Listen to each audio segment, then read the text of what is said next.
Hello po, no? Work from home po kasi ngayon, Fridays, may DepEd memo, no? Mamaya ay discuss ko yan.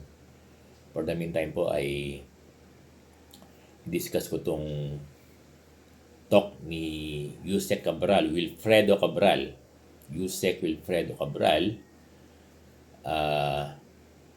Doon sa alam ko guest speaker siya doon sa sa PESPA convention na ginaganap ngayon sa Davao, no?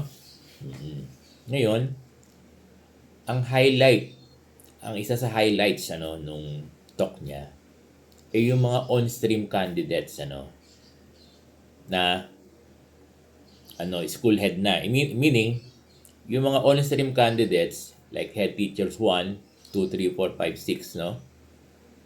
Yung mga assistant school principal, no worry naman sila kasi pwede silang mag-retitle sa principal 1. Pero yung mga head teacher, hindi eh. Oo, kaya lang, merong magandang announcement sa kanila. Ano to? Yung mga yung mga head teachers, regardless of level, head teacher 1 ka, head teacher 2, 3, 4, 5, 6, ay pwede nang maging ma-reclassify to principal 1. At hindi lang yan. Pati yung mga teacher 1, 2, and 3, basta ikaw ay OIC. Yan. Teacher in charge, yes. Lahat kayo, basta kayo ay OIC, managing the school, di ba? And you are acting as school head already, binibigyan kayo dito sa 3-year transition period, inaalaw kayo na magpa-reclassify to principal 1. To my understanding, may binabanggit doon na na about to be given item na, no? Doon yata sa mga nakapag-apply na. Ang maganda nito pati mga teacher 1, 2, and 3. 'Di ba? Wala nang issue ng quantum leap. 'Di ba? Dati, madaming dininay ng mga officer in charge, teacher in charge na teacher 1, 2, and 3 dahil nga sa quantum leap. At even yung mga head teacher 1, 2, no? Or 3. Na mga teacher in charge o IC, to my understanding, nadi-deny sila. Pero ngayon, very clear na hindi na kayo i-deny within the 3-year transition period. Provided na makakapag-apply kayo ng reclassification at kayo yung priority. Ganda, no? Sir Bo, paano po yung mga hindi teacher in charge, yung hindi nagmamanage ng school, hindi OIC? To my understanding, hindi kayo kasama. Kasi ang kasama lang, narinig ko, pagkakaintindi ko yung mga nagmamanage na ng school. Sorry. Kung ikaw ay head teacher 1 at you are department head in a school, wala ka namang hawak na eskwelahan, alam ko hindi kayo pwede. Ang pwede lang magpa-reclassify, to my understanding ay yun lamang mga nagmamanage na ng school.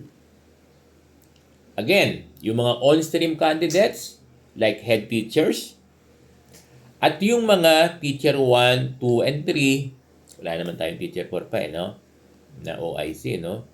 Basta kayo ay nagmamanage ng school or acting as school head, kayo ay kasama dito sa pwede, inaalaw na ma-reclassify. Yun ang magandang balita sa inyo, no? Ngayon, Sir Bong, kahit po ba hindi kami passer, ay pwede, sasagutin ko yan sa susunod na vlog kasi mahaba na no? Oo, sasagutin ko yan doon sa susunod na vlog natin, Pero, ang magandang balita sa inyo ay kahit kayo ay teacher 1, 2, and 3, biro nyo, no? Basta kayo ay nagmamanage ng school, ang galing. Kaya lang, kapag hindi kayo, yun ang mahirap kapag hindi kayo na-promote within the 3-year transition period, ito gagawin kayong assistant school head designate for school operations and others, no? Oo, and other, or magiging coterminous nyo na yung position nyo na head teacher kung head teacher kayo. So, naintindihan ba?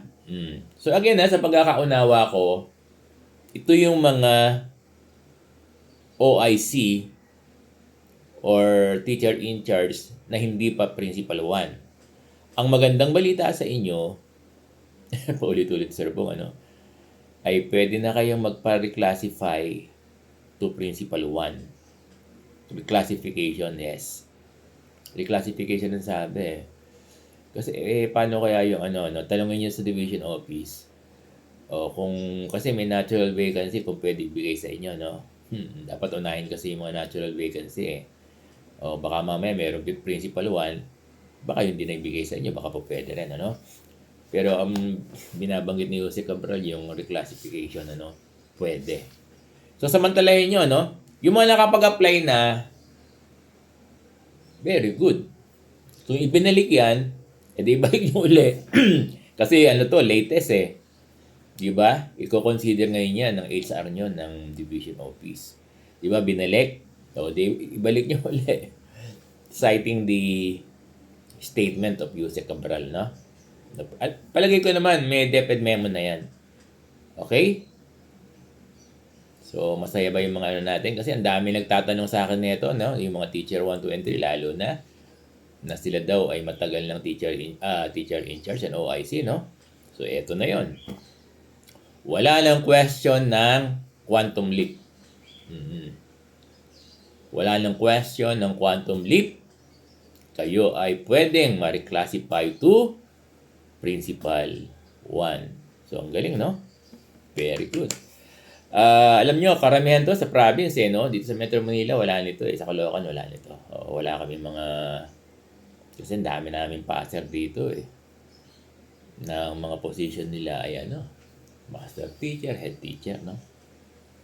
Yung mga teacher 1 to teacher 3, normally to ay sa province na acting as school head.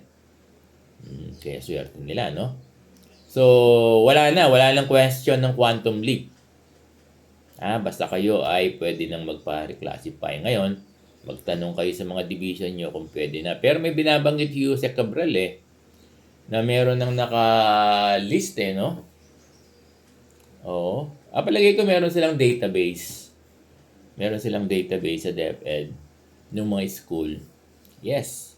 Kasama kayo. Kasi may database ang ang DepEd ng mga identified naman nila yung mga school na ang school head ay teacher 1, 2, and 3 na hindi pa principal 1 position, o identified ng DepEd yung mga schools na ang may hawak ang school head na ang item nila ay head teacher 1 pa rin to either head teacher 1, 2, 3, 4, 5, and 6, Baka yun yung sinasabi ni Jose Cabral na 900 plus na items na budget for reclassification items, Baka kasama na kayo doon. Kasi identified naman ng DepEd yung mga Kaya pag nag-apply kayo, kung naka-apply na kayo, very good. Diba? Kung hindi pa kayo nakaka-apply, punta na sa division office nyo, Samantalahin nyo kasi 3-year transition lang ito. Diba? Yung mga ibinalik, balik nyo uli.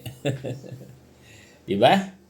Ngayon, ang tanong, Sir Bong, kailangan ba passer? Panoorin mo yung yung next vlog ko, ha?